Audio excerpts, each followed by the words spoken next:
சைனால நான் இருக்கிறதே ஒரு கிராமம் தாங்க. ஆனா, அதுலயும் ஒரு சில ரொம்ப கீழ இருக்க ஒரு கிராமம் தான் இது. அதாவது இன்னைக்கு மலை ஏறுறதுக்காக ஃப்ரெண்ட்ஸ் கூட போயிருந்தோம்.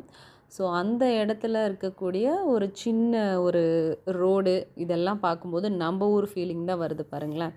நம்ப ஊர்ல ஊர் சைடுல வந்து இந்த பஸ்ஸெல்லாம் விட்டு இறங்கி அப்படியே நடந்து போவோம்ல, அதே மாரியே கார்னர்ல ஒரு டீ கடை. பட் நம்ப டீ கடை மாரி இல்ல. இது வேற மாரி ஒரு டீ கடை. ஏன்னா, இவங்க வந்து இவங்களோட டீ வந்து டோட்டலா டிஃப்ரெண்ட்டா இருக்கும். ஆனா, பட் அந்த ஏரியால அந்த ரோடு முழுக்க ட்ராயிங் பண்ணி அழகா வச்சிருந்தாங்க.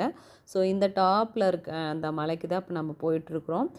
போகும்போது இந்த ஏரியால எல்லாமே தனி வீடுகளா இருந்துச்சு. ஆனா, எல்லாமே ரொம்ப ரொம்ப ரொம்ப பழைய வீடுகளாவும் இருந்துச்சு. ஸோ, அத வந்து நம்மளால ஃபீல் பண்ண முடிஞ்சது. ஆனா, போற வழியிலே பாருங்க மலை ஏறுறவங்களுக்கு தண்ணி வச்சிருக்காங்க. ஒரு பாட்டில் வந்து 2 ஆரம்பிக்கு வச்சிருக்காங்க. வேணும்னா நாமளே பே பண்ணி நம்ம எடுத்துக்கலாம். அங்க யாருமே இல்ல, நமக்கு எடுத்து குடுக்கறதுக்கு. நீங்க காசு குடுத்துட்டீங்களான்னு பார்க்கறதுக்கு அந்த மாதிரியெல்லாம். ஸோ, இந்த எக்ஸ்பீரியன்ஸ் உண்மையாவே நல்லா இருந்துச்சு. இதோட முழு வீடியோ நான் அப்லோட் பண்ணியிருக்கேன். வேணும்னா செக் பண்ணி பாருங்க. See you in next video.